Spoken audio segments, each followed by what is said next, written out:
आगे मैं मुफ्ती साहब बढ़ता हूँ कि एक जैसे बिस्मिल्लाहिर्रहमानिर्रहीम के अगर हम ये कहें तो उसमें कहा जाता है कि अल्लाह ताला रहमान और रहीम है, और अल्लाह ताला के जो 99 नाम है उसमें रहमान और रहीम भी आता है। तो क्या लेकिन फिर जो हमारे आर्य समाज के जो दोस्त है और हमारे कुछ हिंदू भाई भी ये सवाल करते हैं कि फिर आप बकरा ईद के ऊपर इतने सारे जानवरों को आप जबा करते हो, उनकी कुर्बानी देते हो, तो क्या अल्लाह ताला सिर्फ इंसानों के ऊपर ही अपनी रहम और एहसान करते हैं, जानवरों के लिए वो रहमान और रहीम नहीं है? तो इस पे आप थोड़ी वजाहत करें। ये सवाल कोई नया नहीं है, ये सवाल बहुत पुराना है और आर्य समाज के लोग गुज़िश्ता 150 साल से ये सवाल कर रहे हैं और 150 साल में हमने हजारों मरतबा इस सवाल का जवाब दिया है।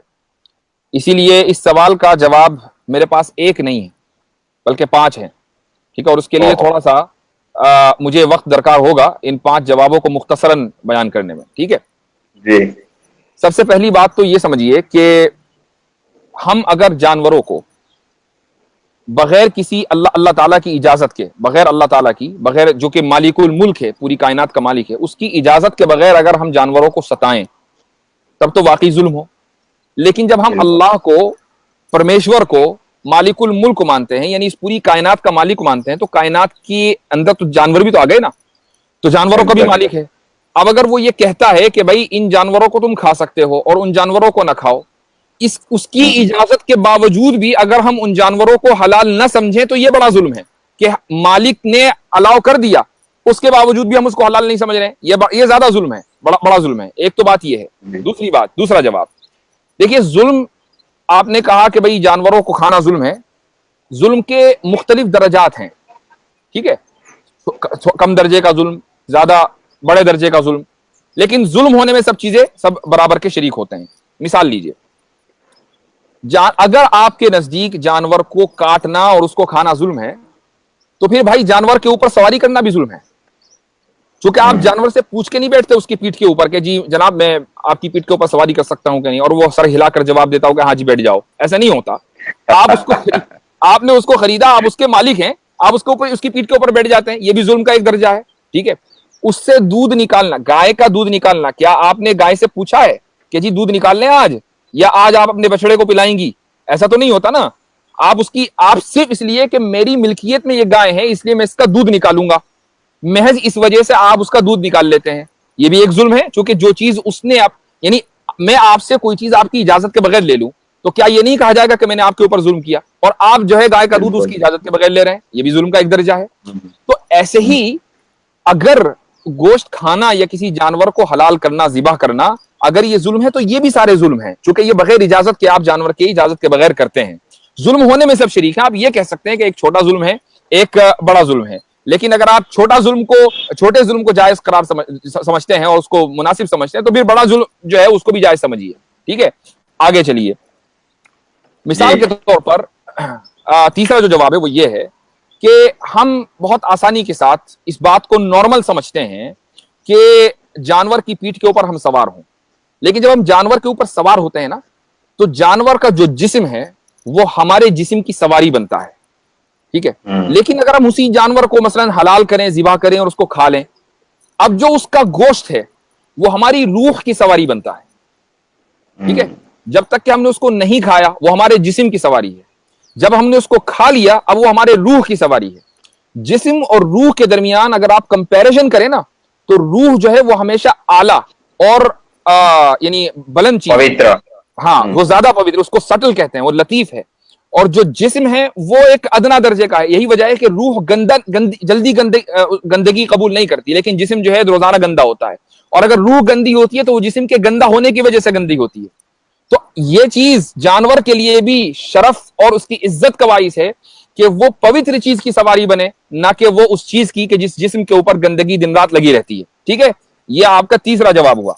चौथा जवाब सुनिए, वो लोग जो इस पर एतराज करते हैं कि जी जनाब जानवरों को ज़िबा करना गलत है और जुल्म है, आमतौर से ये वो लोग हैं जो अगले जन्म का अकीदा रखते हैं, ठीक है। आप भी मानते हैं कि भाई वो ये कहते हैं कि भाई हम मरने के बाद दोबारा हमारा जन्म होगा और जन्म जब तक होता रहेगा जब तक कि मुक्ति ना मिले। तो उनके यहाँ ये अकीदा है कि अगर एक इंसान अपनी जिंदगी में बुरे काम करता है और उसके कर्म जो है खराब हैं, तो अगले जन्म में वो जानवर, उसकी रूह जो है वो जानवर के जिस्म में कैद हो जाती है, पुनर्जन्म में। अगले जन्म में, ठीक है। हम्म। अब हम जब उस जानवर को ज़िबा करते हैं, तो भाई आपको तो हमारा एहसानमंद होना चाहिए कि जिस आदमी की उसके खराब कामों की वजह से रूह एक जानवर के जिस्म में कैद है, हमने उसको ज़िबा किया और रूह को जो है मुक्ति दिला दी, और जिस्म को हमने अपनी जिस्म का, उसके जिस्म को, जानवर के जिस्म को हमने अपने जिस्म का हिस्सा बना लिया। ना कि आपको इस पर एतराज होना चाहिए कि आप जो है उस यानी जो बुरे कर्म की वजह से जिसकी रूह जो है जानवर के जिस्म में ट्रैप है, हम उसको ट्रैप होने दें जब तक कि वो जानवर खुद ना मरे। हम तो उसको काट कर, उसको ज़िबा करके उसकी जो रूह है उसको मुक्ति दिलाते हैं, ठीक है। यह आपका जो है चौथा जवाब हुआ। अब पांचवा जवाब वो सुनिए कि अल्लाह ताला ने इंसान के जिस्म में कोई भी चीज बिला जरूरत नहीं बनाई है। परमेश्वर ने, सुप्रीम बीइंग ने हमारे जिस्म में, इंसान के जिस्म में या जानवर के जिस्म में कोई भी चीज बिला जरूरत नहीं बनाई है। चीज हिकमत की वजह से, जरूरत की वजह से बनाई गई है। हमारी दो आंखें हैं इसलिए कि हमें जरूरत है, हमारे दो कान हैं इसलिए कि हमें जरूरत है, हमारी एक नाक है इसलिए हमें एक ही नाक की जरूरत है, ठीक है। इसी तरीके से इंसान के आप दांतों का स्ट्रक्चर देखिए कि दांतों के स्ट्रक्चर में आपके फ्लैट दांत भी आते हैं और नोकीले दांत भी आते हैं। ये इस बात की दलील है कि इंसान को इसलिए बनाया गया है ताकि वो गोश्त भी खाए और सब्जी और फल भी खाए, दोनों चीजें खाने के लिए। और जो दरिंदे हैं उनके अंदर सिर्फ नोकीले दांत हैं, और जो जनाब आपकी गाय, भैंसे और बकरियां हैं उनके अंदर सिर्फ फ्लैट दांत हैं। तो अल्लाह ताला ने इंसान को दोनों तरह के दांत इसलिए दिए हैं ताकि फितरतन वो दोनों तरह की चीजों को खा ले। तो अगर कोई आदमी ये कहे कि नहीं जी जानवरों को खाना तो रहम के खिलाफ है, जानवरों को खाना तो फितरत के खिलाफ है, तो वो आदमी दरअसल जो इंसान का जो बेसिक स्ट्रक्चर है और उसकी जो साइंस है उसको नहीं समझता। हाँ, इतना जरूर है कि इस्लाम ने हर तरह के जानवरों को हलाल नहीं किया है। कुछ जानवर हलाल हैं, कुछ जानवर हराम हैं, और उसकी वजह यह है कि जिन जानवरों को हराम करार दिया है, दरअसल इसलिए हराम करार दिया है कि उनकी तबीयत और उनकी सिफत का, उनके अंदर जो क्वालिटी है, खाने की वजह से वो क्वालिटी इंसान के अंदर मुंतकिल होती है। मिसाल के तौर पर खिंजीर को इस्लाम में हराम इसलिए करार दिया गया है, एक तो यह कि उसके अंदर नजासत और गंदगी है, और दूसरे ये कि उस गंदगी की वजह से उसके अंदर बेहयाई बहुत है। गोरे जो लोग हैं, जो गोरे अंग्रेज हैं, उनके अंदर बेहयाई इतनी क्यों होती है? इस कदर बेहयाई के इतना, यानी इंडिया के जो मूवी इंडस्ट्री है वो भी पीछा करते करते थक गई लेकिन वहां तक पहुंची नहीं पाती। वो बेहयाई में इतना आगे निकले हुए हैं वेस्टर्न्स। उसकी वजह यह है कि दिन रात की उनकी खुराक जो है वो खिंजीर है। उस बेहयाई की वजह से इंसान के अंदर बेहयाई आती है। इसलिए इस्लाम ने सुअर को, खिंजीर को मुसलमानों के लिए जायज करार नहीं दिया। इसी तरीके से जो दरिंदे हैं उनको जायज इसलिए करार नहीं दिया चूंकि दरिंदों के अंदर जो सिफत है वो है बद अखलाकी और खुदगर्जी। अगर दरिंदे को भूख लगेगी तो वो सामने वाले को मारने में 2 मिनट नहीं लगाएगा। सामने वाले जानवर को, उसको सिर्फ भूख लगने की देर है, वो खुद गर्ज है। इसलिए दरिंदों को और खिंजीर को इस्लाम में इंसान के लिए जायज करार नहीं दिया गया है। हाँ, जिन जानवरों के अंदर ऐसी सिफात नहीं है उन जानवरों को हलाल करार दिया गया है। ये एक बुनियादी सी कॉन्सेप्ट है इस्लाम का। अगर इस कॉन्सेप्ट को आप समझ लेंगे तो कोई एतराज नहीं होगा। कोई आदमी एतराज नहीं करेगा कि अल्लाह ताला ने जानवरों को हलाल करके उनके ऊपर तो रहम नहीं किया, बल्कि उनके ऊपर रहम किया है, इसीलिए हलाल किया है।